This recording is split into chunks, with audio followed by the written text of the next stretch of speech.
आप सबको जय मसीह की प्रभु यीशु को धन्यवाद करते हैं कि खुदावन ने फिर ये सुंदर समय हमें दिया है प्रार्थना के लिए। तो आइए पहले हम कुछ वचनों को देखेंगे, फिर हम आप सबके लिए प्रार्थना करेंगे। तो आज के जो हम वचन पढ़ेंगे किलोसियो 3 का पहला और दूसरा। तो इस वचन को कोई पढ़ेगा। जो आज का जो टॉपिक है मसीह के साथ मरना या जीना। अंततः जब तुम मसीह के साथ जिलाए गए तो स्वर्गीय वस्तुओं की खोज में रहो जहाँ मसीह विद्यमान है और परमेश्वर की दाहिनी ओर बैठा है। पृथ्वी पर की नहीं परंतु स्वर्गीय वस्तुओं पर ध्यान लगाओ। हालेलुया। जिस तरह से मसीह परमेश्वर की दाएं ओर बैठा है, क्योंकि तुम तो मर गए थे। अगर हम तीसरे में देखेंगे तुम्हारा जीवन मसीह के साथ परमेश्वर में छुपा हुआ है। अगर हम 5 में देखेंगे इसलिए अपने अंगों को मार डालो।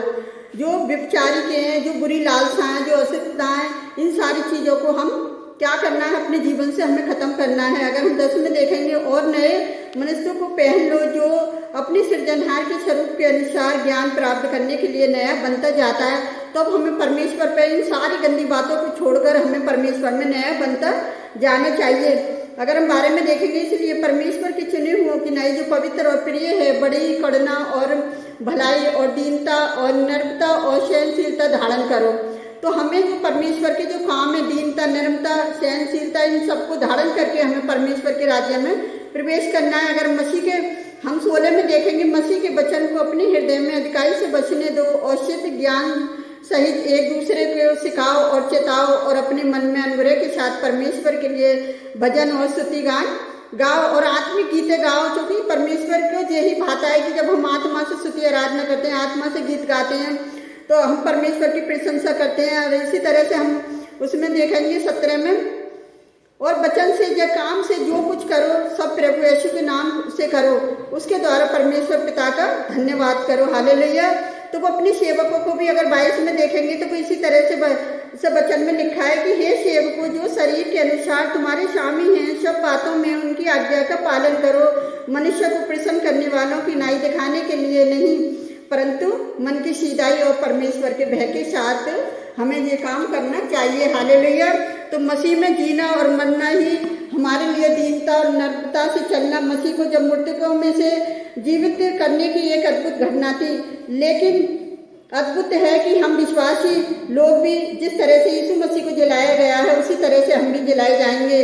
देखेंगे हम रोमियो 6 के 8 में, कलोसियो 2 के 12 में, हम पुनः जीवित रहने के कारण एक नया जीवन प्राप्त करते हैं जिसका कभी अंत ना होगा। हम मसीह में विश्वास करने के कारण मृत्यु से जीवन में, अंधकार से ज्योति में और शैतान के राज्य से परमेश्वर के राज्य में जाएंगे। हालेलुया। इसीलिए पौलुस कहता है क्योंकि तुम मसीह के साथ जिलाए गए हो, इसलिए ऊपर की स्वर्गीय बातों पर मन लगाओ और परमेश्वर के राज्य की बातों पर मन लगाओ। हम विशेष रूप से अपना मन मसीह की ओर लगाएं और इस संसार की वस्तुओं पर या संपत्ति से प्रेम ना करें, क्योंकि हम संसार से जितना अधिक प्रेम रखते हैं उतना ही हम परमेश्वर से कम प्रेम रखेंगे।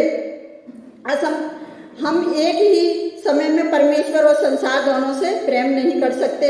मसीह में नया जीवन प्राप्त करने के नाते हमें नया मन प्राप्त करना अवश्य है।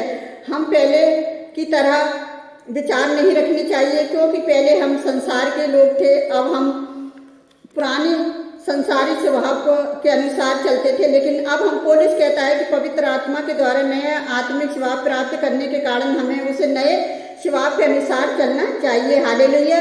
क्योंकि कोई मृत्यु व्यक्ति या संसार की वस्तुओं से लालसा कर सकता है नहीं, उसके लिए यह असंभव है कि इसके साथ ही हम भी ऐसी इच्छा नहीं करते, क्योंकि हम संसार के लिए नहीं मर गए। इसलिए हम अपना संसार की बातों पर मन ना लगाना चाहिए। हमारा पुराना पापी जीवन समाप्त हो गया है। अब हम एक नया आत्मिक जीवन प्राप्त कर लिया है जो संसार में मसीह के साथ छुपा हुआ है। हालेलुया। पौलुस कहता है कि हमारा नया जीवन परमेश्वर में मसीह के साथ छुपा हुआ है। आत्मिक बातें संसारिक लोगों से छुपी हुई हैं। संसारिक लोग मसीह को और मसीह में हमारे नए आत्मिक जीवन को नहीं देख सकते, लेकिन वे हमारे नए जीवन के फलों को देख सकते हैं। इसका मतलब है कि हमारे भले काम, हमारे प्रेम, हमारे आनंद को देख सकते हैं। संसारिक लोग मसीह को नहीं देख सकते, परंतु हम मसीह को देख सकते हैं। यूहन्ना 14 के 19 और 20 में। तो परमेश्वर का वचन हमें यही बता रही है कि मसीह लोग परमेश्वर को देख सकते हैं। कैसे कि वो मसीह यीशु मसीह पर विश्वास करते हैं और यीशु मसीह में जब वो आ जाते हैं तो उनको नया जीवन मिल जाता है। अब वो उनका जो जीवन है वो परमेश्वर में छुपा हुआ है। हालेलुया। तो परमेश्वर का धन्यवाद करते हैं इस सुंदर वचन के लिए। आइए हम आप सबके लिए प्रार्थना करते हैं, आप भी हमारे साथ मिलकर प्रार्थना करें।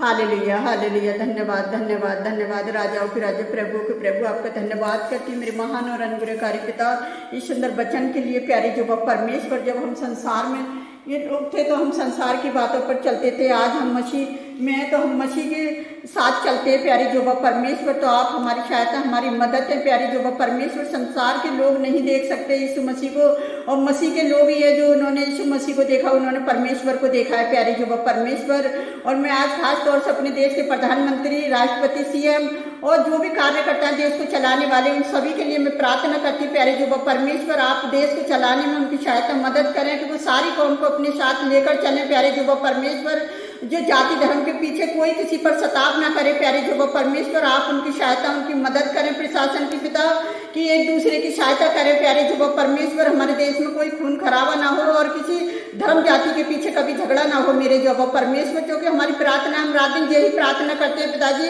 हमारे देश की सुरक्षा आप है मेरे जो परमेश्वर। इसलिए हम अपने देश के चलाने वालों के लिए भी रात दिन प्रार्थना करते हैं पिता, वो आपकी सहायता के बिना भी कुछ नहीं कर सकते पिता। जितने भी लोग ऑफिस दफ्तरों में काम करते हैं पिता, हम उन सभी के लिए प्रार्थना करते हैं पिताजी, आप भी उनकी सहायता, उनकी मदद करें, क्योंकि हर एक काम आपकी ओर से सृजे हुए हैं, आपकी ओर से दिया हुआ काम है मेरे जो परमेश्वर। तो हम सभी के लिए प्रार्थना करते हैं पिता, और उन सभी लोगों के लिए प्रार्थना करते हैं जो आज बीमार हैं पिता, जो घरों में बीमार हैं, आप उन्हें छुए चंगाई दें पिता, जो मेडिकल अस्पतालों में आप उन्हें छुए चंगाई दें, जो यात्रा कर रहे हैं उनकी यात्रा भी सफल करें। प्यारे जो परमेश्वर, जितने लोग मिलकर आपसे प्रार्थना करते हैं पिता, हम सारे आपके दास दासियों के लिए यही प्रार्थना करते हैं, जहाँ जहाँ मीटिंग में जाते हैं पिताजी, आप उनकी सहायता, उनकी मदद करें। अपने स्वर्गदूतों को आज्ञा दीजिए पिता कि वो जहाँ भी मीटिंग में जाते हैं आपके दूत उनके आगे पीछे छापनी डाले हुए हों मेरे जो परमेश्वर।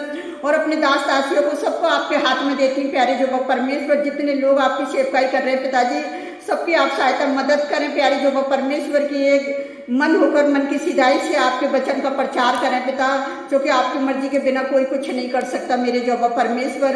जितने लोग हमें लाइक कमेंट सब्सक्राइबर करते हैं पिता, एक एक जन के लिए हम प्रार्थना करते हैं पिताजी, जो अपनी कमेंट को लिखते हैं पिताजी, कि घरों में लोग बीमार हैं आप उन्हें छुएं और चंगाई दें पिताजी। और जितने लोग वचन को फॉलो कर रहे हैं प्यारे जो परमेश्वर, उनके जीवन में वचन 100 गुना फलवंत हो गए, इनको लाइक कमेंट करना भी व्यर्थ न जाए, एक आशीष बनकर उभरे प्यारे पिता परमेश्वर। जितने लोगों ने हमारे साथ मिलकर प्रार्थना करी, सबकी प्रार्थना का आपने हमें जवाब दिया है, उसके लिए भी मैं आपका धन्यवाद करती हूँ पिता। मैं और आपसे क्या मांगूँ, आप तो हमारे मांगने से पहले जानते हैं। आपने हमारी छोटी सी प्रार्थना को सुना और कबूल किया, उसके लिए भी आपका धन्यवाद करती हूँ पिता। जो भी मांगती है इसको पवित्र और सामर्थी नाम पर आमीन।